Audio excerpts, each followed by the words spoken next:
see patients with Down syndrome, patients with autism. A lot of people don't realize how prevalent autism is. Yeah. It's 1 in every 100 girls have autism, and 1 in every 25 boys. So it's a very prevalent developmental disability. And it's a spectrum. So most people, unless they're very outwardly obvious their behaviors, you will see a child with autism and you won't even know. No, until they start acting like, oh, they're having a tantrum, but actually what they're having is a meltdown, or they'll be spinning around, or they'll be flapping their hands.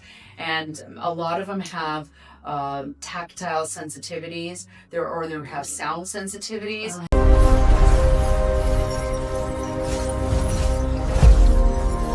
So a lot of things are noted around under 2.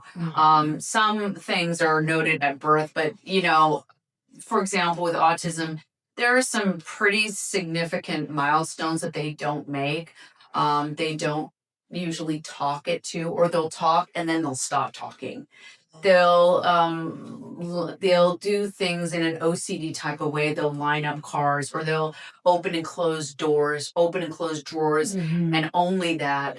They'll repeat what you say. It's called echolalia, where they'll just you'll say, I don't know, you'll say something to me. Hello, Diana. Hello, Diana. Oh, it's called echolalia, where they just actually repeat what you say, or they'll repeat entire movies, like whole scripts, word for word. And it's quite remarkable. Because they are very smart, right? Yes, it has nothing to do with their intellectual, Now, some people with autism happen to have comorbidities, like developmental delays, but for the most part, if it's just, straight autism, they have normal intellects, if not high intellects. So, when do you recommend these people? What problems have you encountered with patients that you said this patient has to be sedated, or it has to be at the hospital? So for me, I'm sort of at a stage that I can see in minutes. After all the years? Yes. Usually if they have either had really terrible experiences, or the tooth decay, or the amount of work is so extensive. I do have an anesthesiologist that comes to my office, and so he will put them under more deeper sedation, but they're still breathing on their own. So they're not completely asleep. Like a Twilight Zone. Sort of, yes, but they don't remember any of it. They're completely asleep. They're not awake at all. Usually once we have to put them in the hospital, it's usually because they have other comorbidities that would make it too dangerous to be in the office. Mostly health related, but a lot of kids and adults with autism, they're actually pretty healthy. Yeah. They really have not many health issues, so it's really easy, and it's less stressful for them to not be in a hospital, so to be in a smaller office. It's a little bit easier for them. So,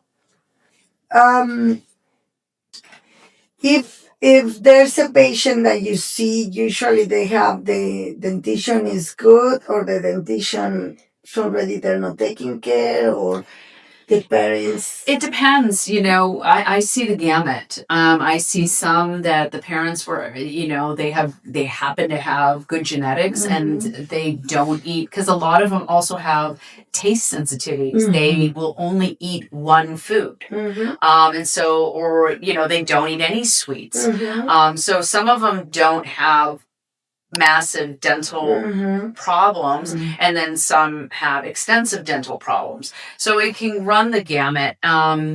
Usually, if they're not verbal, a lot of times things that parents should look out for, they start to hit themselves. They'll start to indicate, or they'll start chewing on towels.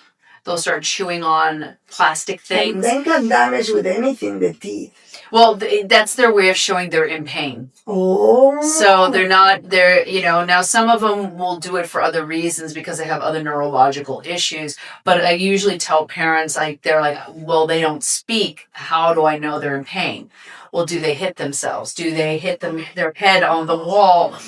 Do they self-abuse themselves? Do they abuse themselves? Self-abuse? Because those are generally, and I've had patients who were hitting their head on a wall. And so once I put them under and I saw they had a large abscess tooth, they stopped hurting themselves. So it was because of dental pain. And, imagine you being in dental pain and nobody understanding, that you're in pain to help you. Yeah. It must be really, it's frustrating. Yeah. I just saw a patient that the parents said, well, we think he's in pain, but he doesn't speak.